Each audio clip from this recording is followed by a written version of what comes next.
Vastol, donc un des candidats à la mairie d'Andrézy, liste qui a obtenu 32%. Monsieur Vastol, la campagne, c'est une campagne que vous considérez est une campagne qui vous convient ou pas? Bon, une campagne qui me convient, je ne sais pas comment répondre à ça. Elle me convient parce que le contexte que nous connaissons tous confirme nos choix dans notre programme. Elle me convient un peu moins lorsque je m'aperçois que tous mes adversaires qui viennent pourtant de familles politiques ne s'étiquettent pas et promettent des choses qu'ils n'ont jamais été capables de concrétiser avant.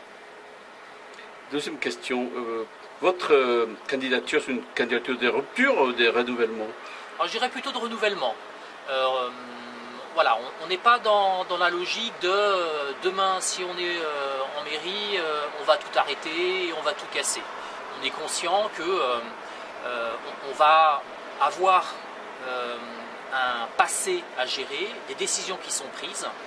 Et si c'est nécessaire, nous essaierons d'améliorer tel ou tel projet. Non, c'est plutôt un renouvellement que nous souhaitons, un renouvellement des têtes, un renouvellement des idées, et puis aussi un renouvellement des pratiques de gouvernance pour plus de concertation avec la population.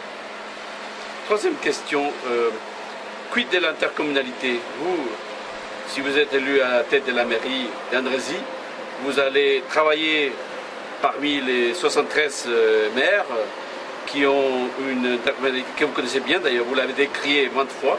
Comment allez-vous faire pour gérer cette intercommunalité dans le cadre de votre démarche d'élu? Bon, il est vrai que notre groupe d'opposition municipale s'est fortement opposé à la création de GPSO, à l'intégration d'Andrézy à cette intercommunalité sans queue ni tête de 400 000 habitants. On s'est aussi opposé au choix du statut de communauté urbaine qui rend l'intercommunalité insécable avec d'énormes transferts de compétences. Notre site d'ailleurs est toujours visible et vous pouvez encore lire beaucoup d'articles d'analyse qui montraient pourquoi nous étions opposés à cette interco qui ne représentait ni notre bassin d'emploi ni notre bassin de vie. Maintenant, nous en faisons partie. Il est hors de question de poursuivre les guerres politiques que nous subissons au niveau de l'intercommunalité et qui ne sont pas en faveur des populations et qui ne sont pas en faveur du rendu du service public. Nous souhaitons vraiment avoir une attitude collaborative avec GPSO, avec l'exécutif de cette intercommunalité. Et nous avons quand même un souhait, c'est que Andrézy, 10e ville la plus peuplée de l'intercommunalité, ait un poste de vice-présidence, sachant qu'il y a 12 vice-présidents actuellement au niveau de l'intercommunalité. Un dernier message pour les rendez-vous du 28 juin.